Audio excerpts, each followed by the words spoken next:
Behind closed doors, the Freemasons were free to indulge in the secret rites and rituals handed down to them by their ancestors, and these became the basis of their levels of membership, called degrees.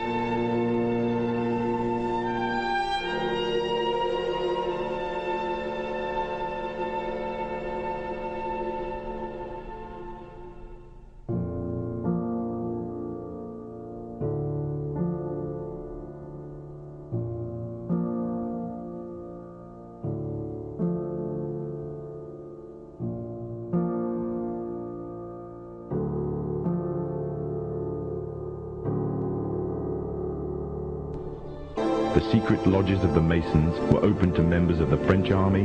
High-ranking officers and generals were indoctrinated to the Freemasons' way of thinking.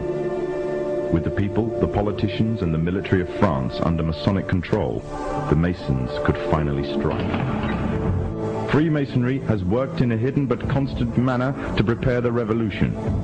We are then in complete agreement that Freemasonry was the only author of the revolution, and the applause which I receive from the left, and to which I am little accustomed, proves, gentlemen, that you acknowledge with me that it was Masonry which made the French Revolution.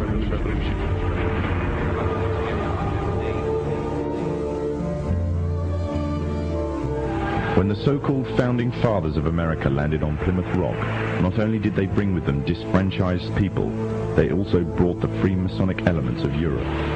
The injustices which the fathers of America were escaping from in Europe was also to be found in the new land, in the form of a tyrannical British regime.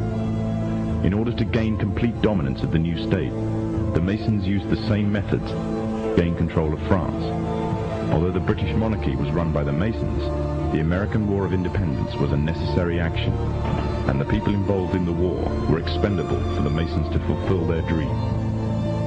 Emotions of the people were manipulated into anger, and just like France, anger turned into war. This time, however, previous mistakes would not be repeated. The near defeat the Masons faced against Napoleon and his army in Europe taught the Masons a lesson. Any forthcoming leaders of the resistance must follow the Masonic agenda. The best way to do this was to ensure the leader himself was a Mason, and the leader who took the war to the British was none other than George Washington. On the 4th of July, 1776, the Declaration of Independence was made. On the 17th of October, 1781, the British were finally defeated and surrendered the colonies to the Americans, and the world's first Masonic state was born, a nation that would represent Masonry in every way. A sign of the Masonic presence in America is plainly visible on the dollar bill, which carries a picture of George Washington, the first Freemasonic president in the world, and a picture of the Freemasonic symbol of the so-called all-seeing one eye.